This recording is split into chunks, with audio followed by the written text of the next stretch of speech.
Namaste, welcome to Raji Hindi tuition centre. So இன்னைக்கு நம்ம class 9th grammar தான் பார்க்க போறோம். ஸோ கிராமர்ல இருக்கிற அந்த சாப்டர் நேம் வந்து अर्थ की दृष्टि से वाक्य के भेद. ஸோ वाक्य के भेद ஆல்ரெடி நம்ம 10th ஸ்டாண்டர்டுக்கு ஒரு வீடியோ போட்டிருக்கோம். அதுல நம்ம இந்த 8 டைப்ஸோட ஒரு சின்ன இன்ட்ரோடக்ஷன் கொடுத்துருப்போம். பட் இது வந்து இன் டீடைல் வீடியோ. ஸோ இதில் நம்ம ஃபுல்லாக பார்ப்போம். ஒரு டைப்புக்கு என்ன அர்த்தம், அதே மாதிரி எப்படி நம்ம ஒரு டைப் கண்டுபிடிக்கிறது, எந்த மாதிரியான கொஸ்டின்ஸ் வரும், அதை நீங்கள் எப்படி வந்து ஆன்சர் பண்ணணும் அப்படிங்கிறத இந்த வீடியோ ஃபுல்லாக நம்ம பார்க்க போகிறோம்.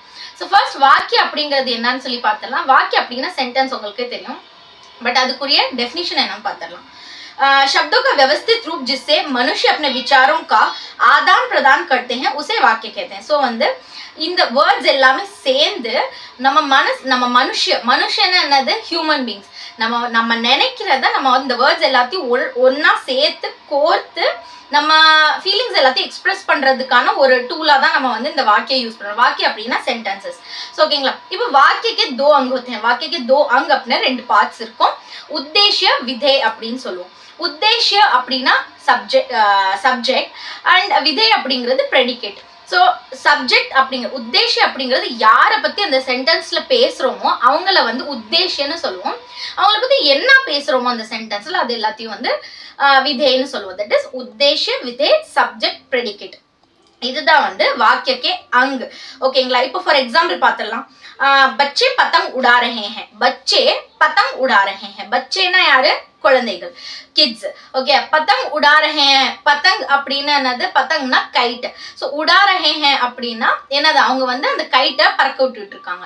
ஸோ இதுல யாரை பத்தி பேசுறாங்க, பச்சேனா யாரு, கிட்ஸை பத்தி பேசுறாங்க. அவங்க என்ன பண்றாங்க, பத்தங் உடா ரஹே ஹே. பத்தங் உடா ரஹே ஹேன்னு என்னது, அவங்க வந்து அந்த கைட்டை பறக்க விட்டுட்டு இருக்காங்க. ஸோ இதுல வந்து உத்தேஷ அப்படிங்கிறது பச்சே, மித்தது பூராமே வந்து விதே.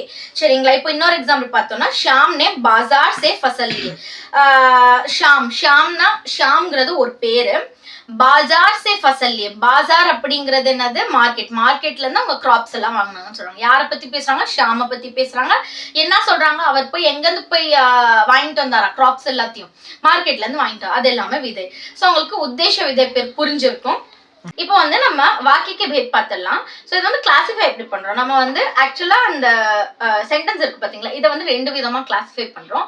எப்படி கிளாசிஃபை பண்றோம் அப்படின்னு பார்த்தீங்கன்னா, अर्थ की दृष्टि से वाक्य के भेद, இன்னொன்னு रचना की दृष्टि से वाक्य के भेद. ஸோ 2 விதமா நம்ம கிளாசிஃபை பண்றோம். நம்ம அங்க வந்து வேற, இது வந்து பார்ட்ஸ் ஆஃப் அ சென்டென்ஸ். அதுக்கு அடுத்தது வந்து கிளாசிஃபிகேஷன் ஆஃப் சென்டென்ஸ். ஓகேவா. நம்ம எப்படி வந்து ஒரு சென்டென்ஸை கிளாசிஃபை பண்றதுக்கான 2 பார்ட்ஸ், 2 டைப்ஸ் இருக்கு. அதுதான் ஒன்னு வந்து अर्थ की दृष्टि से वाक्य के भेद, இன்னொன்னு வந்து रचना की दृष्टि से वाक्य के भेद. இப்போ अर्थ की दृष्टि से वाक्य के भेदனா என்னன்னா, பேஸ்ட் ஆன் த மீனிங். ஓகேவா. அந்த சென்டென்சஸ் வந்து மீனிங் வச்சு அதோட டைப்ஸை வந்து ஃபர்தரா கிளாசிஃபை பண்ணுவாங்க. रचना के आधार पर वाक्य के भेद அப்படிங்கிறது காம்போசிஷனை வச்சு அந்த சென்டென்ஸை கிளாசிஃபை பண்ணுவாங்க. ஸோ இந்த रचना की दृष्टि से वाक्य के भेद 10th ஸ்டாண்டர்ட்ல வரும், 9th ஸ்டாண்டர்ட்ல வராது. உங்களுக்கு 9th ஸ்டாண்டர்ட்ல अर्थ की दृष्टि से वाक्य के भेद தான் இருக்கு. இதுல வந்து 8 டைப் இருக்கு. रचना की दृष्टि से वाक्य के भेदல 3 டைப் இருக்கு. ஃபர்ஸ்ட் இந்த अर्थ की दृष्टि से वाक्य के भेदல என்னென்ன டைப், இதோட மீனிங் என்னன்னு சொல்லி பார்த்தலாம். ஓகேங்களா. वाक्य में कोई सूचना दी जा रही है या नकारात्मकता का भाव है, प्रश्न पूछा जा रहा है या विस्मय प्रकट किया जा रहा है, काम करने का आदेश दिया जा रहा है या इच्छा प्रकट की जा रही है, उसे अर्थ कहा जाता है.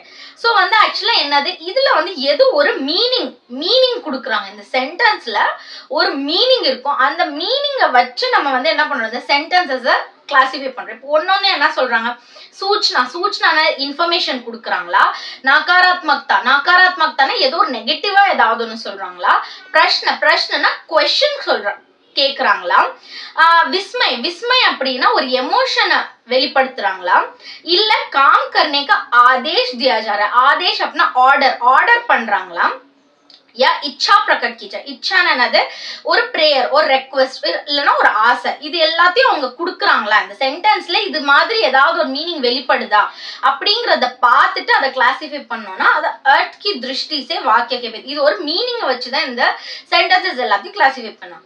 இப்போ இதோட டைப்ஸ் பார்த்தரலாம். நம்ம 8 டைப் இருக்குன்னு நம்ம ஆல்ரெடி சொல்லியிருந்தோம். அந்த 8 டைப் என்னென்னு பாத்தீங்கன்னா, ஃபர்ஸ்ட் ஒன் வந்து விதான் வாச்சக் வாக்கியம். विधानवाचक फर्स्ट எல்லா டைப்ஸ் சொல்லிடுறேன், அதுக்கு அடுத்து அதோட இங்கிலீஷ் மீனிங் சொல்றேன்.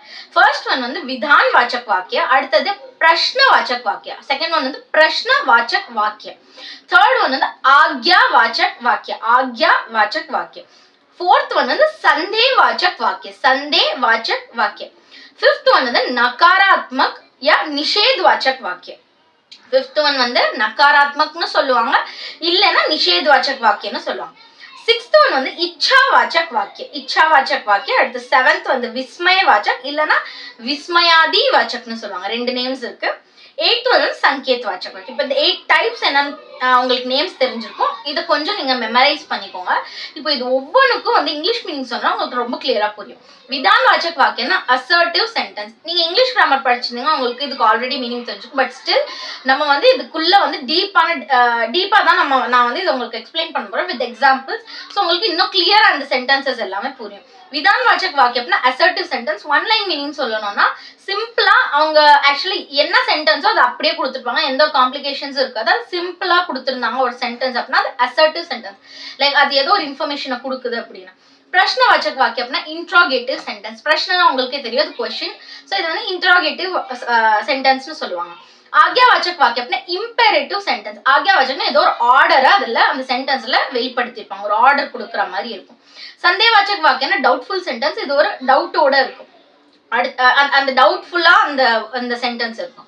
அடுத்து நகாராத்மக் வாக்கியம் அல்லது நிஷேத்வாச்சக் வாக்கியம் சொல்லுவாங்க. இது நெகட்டிவ் சென்டென்ஸ் சொல்லுவாங்க. இதுல ஏதாவது நெகட்டிவ் வேர்ட் இருக்கும், அதெல்லாம் நெகட்டிவ் இன்ஃபர்மேஷன் ஏதாவது நெகட்டிவ் வேர்ட் இருக்கும், கீவேர்ட் இருக்கும். ஸோ அதை வச்சு நீங்க கண்டுபிடிச்சிடலாம். அடுத்து இச்சாவாச்சக் வாக்கியம்னா ஆப்டேட்டிவ் சென்டென்ஸ் அல்லது ப்ரேயர் ரெக்வஸ்ட் அந்த மாதிரி ஏதாவது ஒன்னா அதுல அந்த சென்டென்ஸ்ல இருக்கும். ஸோ அதை வந்து இச்சாவாச்சக்னு சொல்லுவாங்க. விஸ்மயா வாச்சக் இல்ல விஸ்மயாதி வாச்சக் அப்படின்னா எக்ஸ்கிளமேட்டரி சென்டென்ஸ், எக்ஸ்கிளமேட்டரி சிம்பிள் இருக்கும், ஏதாவது ஒரு எக்ஸ்பிரஷன் அதுல வெளிப்படுத்தியிருப்பாங்க. சங்கேத் வாச்சக் அப்படிங்கிறது இண்டிகேட்டிவ் சென்டென்ஸ், ஏதோ ஒரு விஷயத்தை இண்டிகேட் பண்ணுது. ஓகே, இப்போ வந்து ஃபர்ஸ்ட் டைப் ஆஃப் சென்டென்ஸ் வந்து விதான்வாச்சக் வாக்கிய. அதை தான் நம்ம என்ன சொல்லியிருந்தோம் இங்கிலீஷ்ல அசர்ட்டிவ் சென்டென்ஸ்னு சொல்லியிருந்தோம். இதோட டெஃபினேஷன் பார்த்துடலாம், அதுக்கப்புறம் இதோட எக்ஸாம்பிள் பார்த்துடலாம். जिस वाक्य में क्रिया होने या करने की सूचना मिलती हो उसे विधानवाचक वाक्य कहते हैं. सिंपल. क्रिया ना என்னது verb, verb ना என்னது action words, action words ना என்னது அந்த இடத்துல ஏதோ ஒரு விஷயம் நடந்துகிட்டு இருக்குன்னு அர்த்தம். ஓகேங்களா? இப்போ இந்த சென்டென்ஸ்ல ஏதோ ஒரு விஷயம் நடந்துகிட்டு இருக்கு அப்படின்னா ஏதோ ஒரு கிரியா இருக்கு. கிரியா என்னது ஒரு verb இருக்கு, அந்த verb வந்து ஒரு ஒர்க் பண்ணுது அப்படின்னா இதை வந்து assertive sentence और हिंदीல विधानवाचक वाक्यன்னு சொல்லுவாங்க. इसे सकारात्मक वाक्य भी कहते हैं. இதுக்கு இன்னொரு பேர் என்னதுன்னா सकारात्मक वाक्य, क्योंकि इस प्रकार के वाक्य में कई कई बातों को ज्यों को त्यों मान लिया जाता है.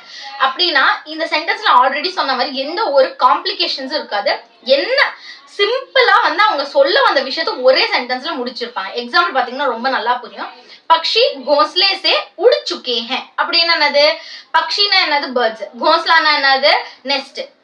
சோ பக்ஷி घोंसले से उड़ चुके हैं, उड़ चुके हैं என்னது? அந்த பேர்ட்ஸ் வந்து அந்த நெஸ்ட்ல இருந்து பறந்து போயிடுச்சுன்னு அர்த்தம். இதுல ஏதாவது டிஃபரன்ஸ் இருக்கா? நம்மளுக்கு ஏதாவது வித்தியாசமா டிஃபரெண்டா நார்மல் சென்டென்ஸ் இல்லாம வேற ஏதாவது புதுசா இருக்கா? இல்ல.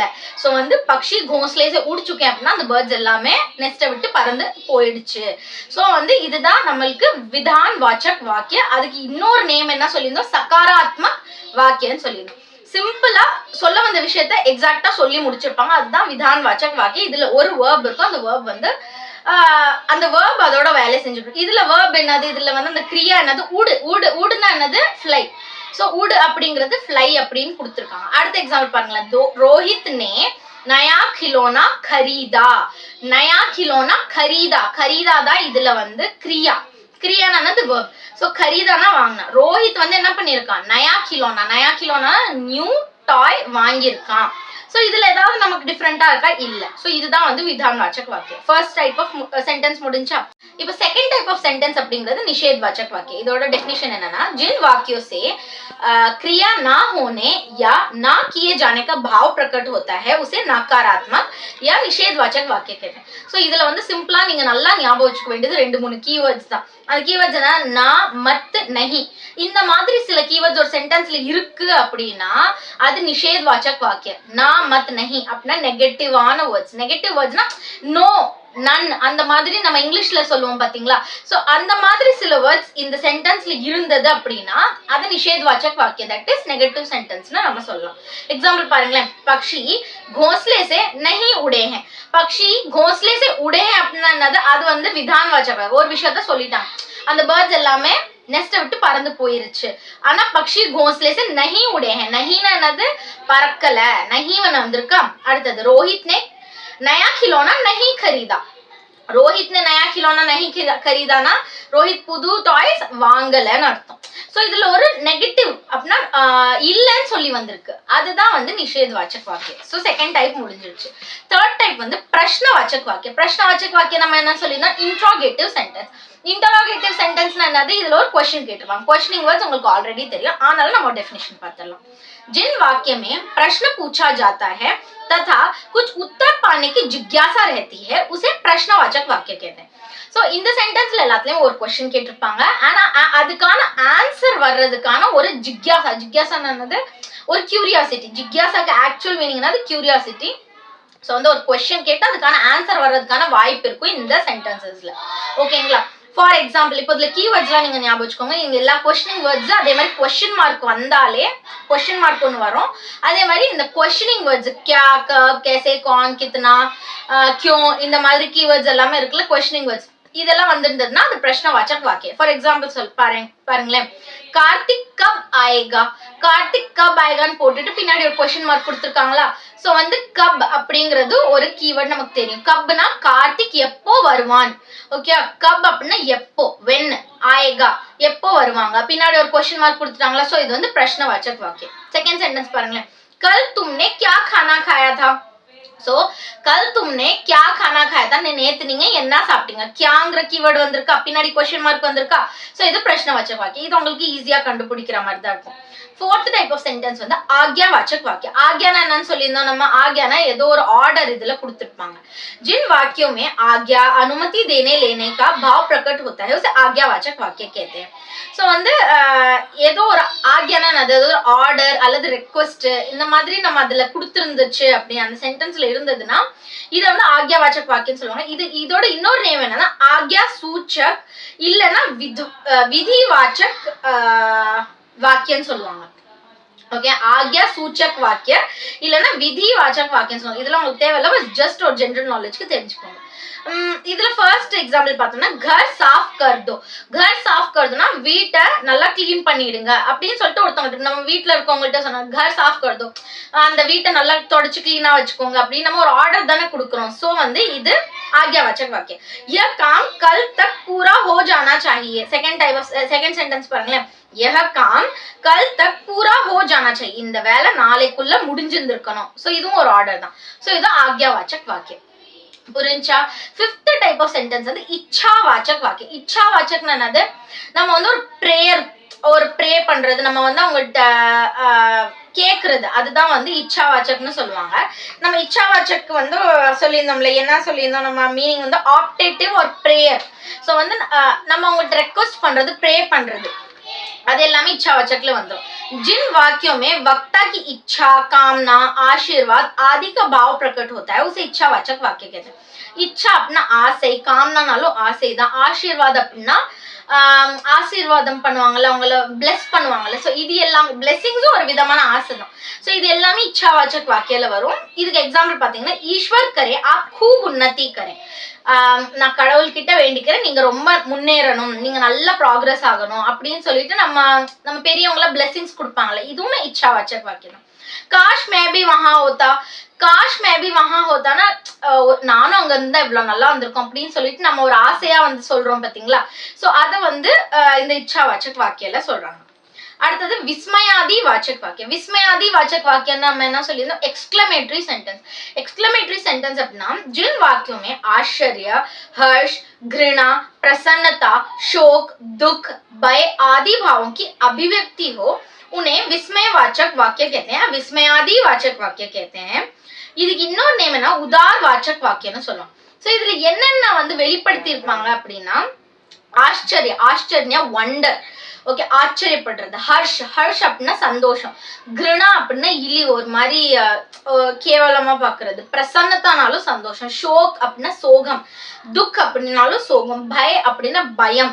இந்த மாதிரியான எமோஷன்ஸை வெளிப்படுத்தியிருக்காங்க ஒரு சென்டென்ஸ்ல அப்படின்னா அத வந்து விஸ்மயாதி வாச்சக் और விஸ்மய வாச்சக் இல்லைன்னா இன்னொன்னு என்ன, உதார் வாச்சக் வாக்கியம்னு சொல்லுவாங்க. இதுக்கு கீவேர்ட்ஸ் நல்லா ஞாபகம் வச்சுக்கோங்க. சில கீவேர்ட்ஸ் இருக்கு, அஹோ, அஹா, ஹாய், சி, அரே இந்த மாதிரிலாம் போட்டிருப்பாங்க. கண்டிப்பா அதுல எக்ஸ்கிளமேட்டரி மார்க் இருக்கும். இந்த சென்டென்ஸ்ல எக்ஸ்கிளமேட்டரி மார்க்கும் 2 சென்டென்ஸ் இருக்கு. பிரஷ்னவாச்சக் வாக்கியல क्वेश्चन மார்க் இருக்கும். விஸ்மயாதி வாச்சக்ல எக்ஸ்கிளமேட்டரி மார்க் இருக்கும். இந்த 2 விராம் சின்ன சொல்லுவாங்க. அந்த பங்க்சுவேஷன்ஸ் வந்திருந்தது அப்படின்னா நீங்க ஈஸியா என்ன டைப் ஆஃப் சென்டென்ஸ்னு கண்டுபிடிச்சாலும் மித்தது எல்லாத்துக்குமே நீங்க வந்து கீவேர்ட்ஸ் ஆர் மீனிங் வச்சு கண்டுபிடிக்கணும். இப்போ எக்ஸாம்பிள் பாருங்களேன். அரே கித்னா சுந்தர் பஹாட் ஹை. அரே போட்டுட்டு ஒரு எக்ஸ்கிளமேட்டரி மார்க் போட்டிருக்காங்களா, அப்போ இது என்ன சென்டென்ஸ்? விஸ்மயாதி வாச்சக் சென்டென்ஸ். அரே வாவ் எவ்வளவு அழகான ஒரு மலை அப்படின்னு சொல்றாங்க. சாவதான் ட்ரக் ஆ ரஹா ஹை. சாவதான் அப்படின்னு சொல்றோம். சாவதான் என்னது? காஷியஸ். காஷியஸா இருங்க, அந்த ட்ரக் வந்துட்டு இருக்கு அப்படின்னு சொல்றாங்க. ஓகேங்களா? சோ இது வந்து விஸ்மயாதி வாச்சக். அடுத்தது 7th டைப் ஆஃப் சென்டென்ஸ் வந்து சந்தேவாச்சக் வாக்கியம். சந்தேவாச்சक वाक्य ऑलरेडी நம்ம என்ன சொல்லிதோம்? Doubtful sentence. सो इधर वो डाउटलिए முடிச்சிருப்பாங்க. जिन वाक्यों की क्रिया पूर्ण होने में संदेह होता है उन्हें संदेहवाचक वाक्य कहते हैं. நல்லா ஞாபகம் இதுல சில கீவேர்ட்ஸ் இருக்கு. இது ஒரு டவுட்ல இருக்குன்னு சொல்லிருந்தோம்ல இந்த சென்டென்ஸ். அது எப்படி கண்டுபிடிக்கிறது அப்படின்னா இந்த சென்டென்ஸ் மோஸ்ட்லி கம்ப்ளீட் ஆயிருக்காது. சோ இதோட கீவேர்ட்ஸ் வந்து எப்படி இந்த சென்டென்ஸ் முடிஞ்சிருக்கும்னா होगा, होगी, होंगे, शायद, संभवतः இந்த மாதிரி சில கீவேர்ட்ஸ் வந்து இந்த சென்டென்ஸ்ல இருந்தது அப்படின்னா இது சந்தேகவாச்சக் வாக்கியம். என்னன்னது? होगा, होगी, होंगे, शायद, संभवतः. இந்த வேர்ட்ஸ் எல்லாம் அந்த சென்டென்ஸோட எண்ட்லயோ ஸ்டார்டிங்லயோ होगा, होगी, होंगे எல்லாம் எண்ட்ல தான் வரும். शायद, संभवतः நடுவுலயும் வரலாம், ஃப்ரண்ட்லயும் வரலாம், எண்ட்லயும் வரலாம். இந்த கீவேர்ட்ஸ்ல வந்ததுன்னா இது வந்து சந்தேகவாச்சக் வாக்கியம். இப்போ எக்ஸாம்பிள் பாருங்களேன். अब तक वह लोग चले गए होंगे. இப்போ இந்நேரம் வந்து அவங்க எல்லாருமே அங்க போயிருந்திருப்பாங்க அப்படிங்கறது ஒரு டவுட்டா தான் கேக்குறாங்க. போயிட்டாங்க அப்படின்னு சொல்லல, போயிருந்திருப்பாங்க அப்படின்னு ஒரு டவுட்ல தான் சொல்றாங்க. சோ இது வந்து சந்தேகவாச்சக் வாக்கியம். अब शायद बारिश बंद हो जाए. शायद அப்படிங்கிற வேர்ட் வந்திருக்கா. शायद्னா என்னது? ஒருவேளை. இந்நேரம் இப்போ வந்து अब शायद மேபி இந்நேரம் வந்து மழை நின்றும், கொஞ்ச நேரத்துல மழை நிக்கிறதுக்கு வாய்ப்பு இருக்கு. ஷாயத் அப்படின்னா நிக்கிறது வாய்ப்பு இருக்குன்னு சொல்லுவோம்ல. ஷாயத் அப்படிங்கிறது வாய்ப்பு இருக்கு அப்படிங்கிறது. அப் ஷாயத் பாரிஷ் பந்த் ஹோ ஜாய். மேபி வந்து இந்த மழை இப்போ நின்றும் அப்படின்னு சொல்றாங்க. அடுத்தது வந்து சங்கேத் வாச்சக் வாக்கியம். லாஸ்ட் டைப் வந்து சங்கேத் வாச்சக் வாக்கியம். சங்கேத் வாச்சக் வாக்கியம் அப்படின்னா இண்டிகேட்டிவ் சென்டென்ஸ். இது வந்து ஏதோ ஒரு விஷயத்தை இண்டிகேட் பண்ணுது. जिन वाक्यों में एक क्रिया का होना दूसरी क्रिया पर निर्भर करता है उन्हें संकेतवाचक वाक्य कहते हैं. इस प्रकार के वाक्य में काम पूरा होने के लिए शर्त सी लगी होती है. ஏதோ ஆக்சுவலா இந்த சென்டென்ஸ் இருக்கு பாத்தீங்களா, இந்த சென்டென்ஸ் வந்து ஆக்சுவலா இஃப் கிளாஸ்னு நீங்க இங்கிலீஷ்ல படிச்சீங்கன்னு தெரிஞ்சிருக்கும். இந்த சென்டென்ஸ்ல ஒரு பார்ட் இன்னொரு பார்ட் மேல டிபெண்ட் ஆயிருக்கும். निर्भर அப்படின்னா டிபெண்ட் ஆயிருக்கும். सो इस प्रकार के वाक्य में काम पूरा होने के लिए शर्त सी लगी रहती. இது நடந்தா இது நடக்கும் அந்த ஒரு சென்டென்ஸ்லயே கொடுத்துருவாங்க. இப்போ எக்ஸாம்பிள் பாத்தீங்கன்னா உங்களுக்கு நல்லா தெரியும். அதே மாதிரி கீவேர்ட்ஸ் ஞாபகம் வச்சுக்கோங்க. யதி, அகர் அப்படிங்கிற கீவேர்ட்ஸ் இருந்தது. ஆக்சுவலா இந்த சங்கேத்வாச்சக் வாக்கியம் இருக்கு பாத்தீங்களா, இது ஒரு சென்டென்ஸ் தான். ஆனா இதை நம்ம பிரிச்சோம், ஜாயினிங் வேர்டு நடுவுல இருக்கும். அதை நம்ம எடுத்துட்டோம் அப்படின்னா 2 சென்டென்ஸா மாறிடும். இந்த 2 சென்டென்ஸ் எப்படி இருக்குன்னா, இருக்கிற சென்டென்ஸ் வந்து அந்த இருக்கிற சென்டென்ஸ் மேல வந்து செகண்டா இருக்கிற சென்டென்ஸ் எப்படி இருக்கும்னா டிபெண்ட் ஆயிருக்கும். இது நடந்தா இது நடக்கும் அப்படிங்கிற மாதிரி அந்த டிபெண்டன்ஸ் இருக்கும். அந்த 2 சென்டென்சஸ்க்கு நடுவுல ஒரு ஜாயினிங் வேர்ட் இருக்கும். அதே மாதிரி சில கீவேர்ட்ஸ் இருக்கு. என்னென்ன கீவேர்டு இருக்கு? யதி, அகர் அப்படின்னு சொல்லி கீவேர்டு இருக்கு. இதுக்கு மீனிங்கே இஃப் தான். ஓகேங்களா? நீங்க இங்கிலீஷ்ல இஃப் கிளாஸ் படிச்சிருந்தீங்கன்னா உங்களுக்கு நல்லா தெரியும். சோ வந்து ஃபார் எக்ஸாம்பிள் பாருங்களேன். யதி வர்ஷா ருக்தி தோ மே घर जल्दी चले जाता. இப்போ இந்த ஒரு சென்டென்ஸ் இருக்குல்ல, இப்போ இந்த ஒரு சென்டென்ஸை எப்படி நம்ம பிரிப்போம் அப்படின்னு பாத்தீங்கன்னா, யதி வர்ஷா ருக்தி இது வரைக்கும் ஒரு சென்டென்ஸ். தோவை எடுத்துங்க. தோ வந்து ஒரு ஜாயினிங் வேர்டு. மே घर जल्दी चला जाता இது வந்து செகண்ட் சென்டென்ஸ். நான் வந்து வீட்டுக்கு எப்போ சீக்கிரம் போவேன்னா மழை சீக்கிரம் நின்னாதான் நான் வீட்டுக்கு சீக்கிரம் போவேன்னு சொல்றேன். சோ பின்னாடி இருக்கிற சென்டென்ஸ் யார் மேல டிபெண்ட் ஆயிருக்கு? முன்னாடி இருக்கிற சென்டென்ஸ் மேல டிபெண்ட் ஆயிருக்கு. சோ என்ன சொல்ல வராங்க? யதி வர்ஷா ருக்தி மழை நின்றுச்சுன்னா मैं घर जल्दी चले जाता நான் வீட்டுக்கு சீக்கிரம் போயிருவேன். சோ இப்போ செகண்ட் எக்ஸாம்பிள் பாருங்களேன். அகர் पहले आते तो टिकट मिल जाता. இப்போ இந்த சென்டென்ஸ நம்ம வந்து ரெண்டா பிரிக்கலாம். இதுலயும் வந்து நமக்கு ஜாயினிங் வேர்ட் இருக்கு. என்ன ஜாயினிங் வேர்ட் இருக்கு? தோ இருக்கு. अगर पहले आते இது வரைக்கும் ஒரு சென்டென்ஸ். தோவை எடுத்துருங்க. टिकट मिल जाता. சோ டிக்கெட் எப்போ கிடைக்குமா? நம்ம வந்து சீக்கிரம் வந்திருந்தா டிக்கெட் கிடைச்சிருந்திருக்கும் அப்படின்னு சொல்றோம்ல, அதத்தான் வந்து இது ஒரு சென்டென்ஸா சொல்லியிருக்காங்க. அகர் ஒருவேளை நம்ம சீக்கிரமா வந்திருந்தோம் அப்படின்னா டிக்கெட் கிடைச்சிருக்கும் அப்படின்னு சொல்றோம். இது வரைக்கும் உங்களுக்கு 8 டைப்ஸ் ஆஃப் अर्थ की दृष्टि से वाक्य के भेद புரிஞ்சிருக்கும். 8 டைப் ஆஃப் சென்டென்ஸ் இருந்தது. ஒரு சின்ன ரிவைஸ் மட்டும் உங்களுக்கு கொடுத்துறேன். என்னென்ன சென்டென்சஸ், அதோட மீனிங் என்ன, அதுக்கான கீவேர்ட்ஸ் உங்களுக்கு ஆல்ரெடி நான் இப்ப சொல்லியிருக்கேன். நீங்க ரிவைஸ் பண்ணீங்கன்னா உங்களுக்கு தெரிஞ்சிடும். விதான் வாச்சக் வாக்கியம்னா அசர்ட்டிவ் சென்டென்ஸ். என்ன சென்டென்ஸ்ல எந்த ஒரு காம்ப்ளிகேஷன்ஸுமே இல்லாம டைரக்டா கொடுத்துருப்பாங்க. பிரஷ்னவாச்சக் வாக்கியம் இன்ட்ரோகேட்டிவ் சென்டென்ஸ். அதுல ஒரு கொஸ்டின் இருக்கும், கண்டிப்பா அதுல கொஸ்டினிங் வேர்ட்ஸ் அந்த கீவேர்ட்ஸ் இருக்கும், கொஸ்டின் மார்க் இருக்கும், ஈஸியா கண்டுபிடிச்சிடலாம். ஆக்யாவாச்சக் வாக்கியம் அப்படின்னா ஒரு ஆர்டர் கொடுத்துருப்பாங்க. அந்த சென்டென்ஸை நீங்க படிச்சீங்கனால அந்த ஒரு ஆர்டர் ஃபார்மேட்ல இருக்கும். ஸோ அது வந்து ஆக்யாவாச்சக் வாக்கியம்னு சொல்லுவாங்க. சந்தேகவாச்சக் வாக்கியம்னா டவுட்ஃபுல் சென்டென்ஸ். இதுக்கான கீவேர்ட்ஸ் வந்து ஹோகா, ஹோகி, ஹோங்கே, சம்பவத்தக, அதுக்கப்புறம் வந்து ஷாயத். இது எல்லாமே இந்த கீவேர்ட்ஸ் எல்லாம் இருந்தது அப்படின்னா அது சந்தேகவாச்சக் வாக்கியம். நகாராத்மக் அல்லது நிஷேத்வாச்சக் வாக்கியம் அப்படின்னா நெகட்டிவ் சென்டென்ஸ். நான், மத், நஹி இந்த மாதிரி கீவேர்ட்ஸ் எல்லாம் இருந்ததுன்னா அது வந்து நகாராத்மக் அல்லது நிஷேத்வாச்சக் வாக்கியம். இச்சாவாச்சக் வாக்கியம்னா ரிக்வெஸ்ட், பிளெஸிங்ஸ், அதே மாதிரி ப்ரேயர், இது எல்லாமே வரும். இது எல்லாமே வந்து ஏதாவது ஒரு பிளெஸிங்ஸ் அந்த மாதிரி கொடுத்துருந்தாங்க அந்த சென்டென்ஸ்ல, அந்த சென்டென்ஸ் வாசிட்டு பார்த்தா மீனிங் வச்சுதான் நீங்க எழுதுற மாதிரி இருக்கு, கீவேர்ட்ஸ் இல்ல. அதாவது விஸ்மய வாச்சக் அல்லது விஸ்மயாதி வாச்சக் உங்களுக்கு தெரியும். எக்ஸ்கிளமேட்டரி சென்டென்ஸ், எக்ஸ்கிளமேட்டரி மார்க் இருக்கும், ஏதோ ஒரு எக்ஸ்பிரஷனை வெளிப்படுத்தியிருப்பாங்க. Sanket வாச்சக்னா indicative sentence. சென்டென்ஸை 2 பார்ட்டா பிரிப்போம். பின்னாடி இருக்க லைக் 2 சென்டென்ஸும் இன்டர்டிபெண்டா, பின்னாடி இருக்கிற பார்ட் வந்து முன்னாடி இருக்கிற பார்ட் மேல டிபெண்ட் ஆயிருக்கும். அதுக்கான கீவேர்ட்ஸ் எல்லாம் என்னது அப்படின்னு பாத்தீங்கன்னா யதி, அகர் அப்படிங்கிற கீவேர்ட்ஸ் இருக்கு. சரிங்களா? இப்போ இது எல்லாமே வந்து டைப்ஸ் ஆஃப் சென்டென்ஸ் अर्थ की दृष्टि से वाक्य के भेद. இப்போ உங்களுக்கு क्वेश्चन எப்படி கேட்பாங்க அப்படின்னா, ஒரு சென்டென்ஸை கொடுத்துட்டு இதை வந்து இன்னொரு டைப் ஆஃப் சென்டென்ஸா மாத்துங்க அப்படின்னு சொல்லுவாங்க. இல்லைன்னா இது என்ன டைப் ஆஃப் சென்டென்ஸ் கண்டுபிடிக்க சொல்லுவாங்க. இப்போ நீங்க எல்லா டைப்ஸ் ஆஃப் சென்டென்ஸ் பார்த்ததுனால உங்களுக்கு கண்டுபிடிக்கிறதுக்கு ஈஸி.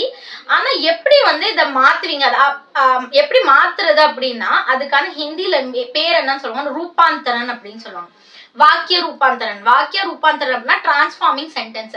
ஒரு சென்டென்ஸை வந்து இன்னொரு டைப் ஆஃப் சென்டென்ஸா மாத்துறது. இப்போ இதுக்கு மீனிங் பாருங்க. एक वाक्य को दूसरे वाक्य में इस तरह बदलना कि वाक्य का कर्ता, क्रिया और कर्म ज्यों का त्यों रहे उसे वाक्य रूपांतरण कहलाता है, कहते हैं. ஸோ இதுக்கு அர்த்தம் என்ன, இந்த டெஃபினிஷனுக்கு அர்த்தம் என்ன அப்படின்னா, ஒரு சென்டென்ஸ் உங்களுக்கு ஆல்ரெடி கொடுத்துருக்காங்க, அதுக்கான அர்த்தம் மீனிங்கை ஃபர்ஸ்ட் நீங்க புரிஞ்சுக்கணும். புரிஞ்சுட்டு இன்னொரு டைப் ஆஃப் சென்டென்ஸா மாத்த சொன்னாலும் அதோட கர்த்தா, கிரியா, கர்ம. கர்த்தா அப்படின்னா அந்த மெயின் சப்ஜெக்ட், கிரியா அப்படிங்கிறது வேர்பு, கர்மனா அதுக்கான ரிசல்ட்னு வச்சுக்கோங்களேன். இது எதுவுமே மாறக்கூடாது.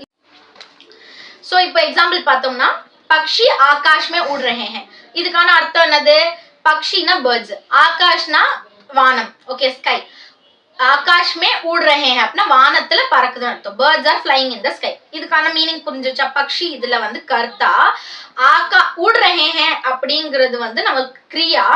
சோ ஆகாஷ் में उड़ रहे हैं அப்படிங்கிறது கர்ம. ஓகே, இதுக்கான மீனிங் உங்களுக்கு புரிஞ்சிருச்சு. இப்போ இது வந்து என்ன டைப் ஆஃப் சென்டென்ஸ், இது வந்து விதான் வாச்சக் வாக்கிய. ஏன் அப்படி, இதுல வந்து எந்த ஒரு காம்ப்ளிகேஷன்ஸ் இல்ல, சிம்பிளா அசர்ட்டிவா என்ன என்ன கொடுத்துருக்காங்களோ, என்ன அவங்க சொல்லணும்னு நினைச்சாலும் அதை அப்படியே கொடுத்துட்டாங்க. பக்ஷி ஆகாஷ்மே விடுறேன், birds are flying in the sky.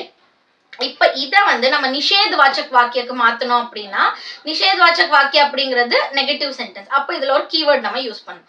அப்ப நம்ம இது எப்படி மாத்துவோம், பக்ஷி ஆகாஷ் में नहीं उड़ रहे हैं, பேர்ட்ஸ் எல்லாமே வானத்துல பறக்கல, birds are not flying in the sky. ஓகேங்களா? சோ இது வந்து நிஷேத் வாச்சக் வாக்கியம் மாத்திட்டோம். இப்ப இது பிரஷ்னவாச்சக் வாக்கியம் மாத்த சொல்றாங்க அப்படின்னா, பிரஷ்னவாச்சக் வாக்கியம் என்னது, questioning, that is question, interrogative sentence. இப்போ வந்து இத ஒரு questioning word add பண்ணிட்டு பின்னாடி question mark add பண்ணுவோம். क्या पक्षी आकाश में उड़ रहे हैं? क्या அப்படின்னா என்னது, are birds flying in the sky? birds எல்லாமே வானத்துல பறந்துகிட்டு இருக்கான்னு நம்ம ஒரு question கேக்குறோம். क्या पक्षी आकाश में उड़ रहे हैं பின்னாடி ஒரு question mark. இது வந்து பிரஷ்ன வாச்சக் வாக்கியம். இதுவே சந்தேக வாச்சக் வாக்கியம். சந்தேக வாச்சக்னா என்னது, டவுட்ஃபுல் சென்டென்ஸ்னு சொல்லியிருந்தோம்ல, நம்ம இந்த வாக்கியம் வந்து சந்தேக வாச்சக் வாக்கியம் மாத்தணும்னா எப்படி மாத்துவோம், ஷாயத் பக்ஷி ஆகாஷ் में उड़ रहे होंगे. நம்ம होंगे அப்படிங்கிற ஒரு கீவேர்ட் சொல்லியிருந்தோம், होंगेவும் இருக்கு, இதுல வந்து ஷாயதும் இருக்கு. ஓகே, இந்த ரெண்டு கீவேர்ட்ஸ் யூஸ் பண்ணிக்கோ. ஷாயத் பக்ஷி ஆகாஷ் में उड़ रहे होंगे அப்படின்னு சொல்லியிருக்கோம். ஸோ ஒரு சென்டென்ஸை நம்ம எப்படி வந்து டிஃப்ரெண்டான டைப்ஸ் ஆஃப் சென்டென்ஸா மாத்துறது, ரூபாந்தரன் பண்றது அப்படின்னு பார்த்தா உங்களுக்கு இந்த 2 விதமான கொஸ்டின் தான் கேட்பாங்க. ஒண்ணு வந்து இது என்ன டைப் ஆஃப் ஒரு சென்டென்ஸ் கொடுத்து இது என்ன டைப் ஆஃப் சென்டென்ஸ் கண்டுபிடிக்க சொல்லுவாங்க. இல்லைன்னா ஒரு சென்டென்ஸை கொடுத்து வேற ஒரு டைப்பா மாத்த சொல்லுவாங்க. अर्थ की दृष्टि से वाक्य के भेदல உங்களுக்கு எந்த டவுட்ஸ் இருந்தாலும் கமெண்ட் செக்ஷன்ல கேளுங்க. 9th ஸ்டாண்டர்டுக்கு இன்னும் ஃபர்தரா நான் நிறைய சாப்டர்ஸ்லாம் போடுவேன். ஃபாலோ பண்ணிக்கிட்டே இருங்க. அதே மாதிரி எந்த சாப்டர் நெக்ஸ்ட் போடலாம் அப்படிங்கறதையும் கமெண்ட் செக்ஷன்ல போடுங்க. धन्यवाद.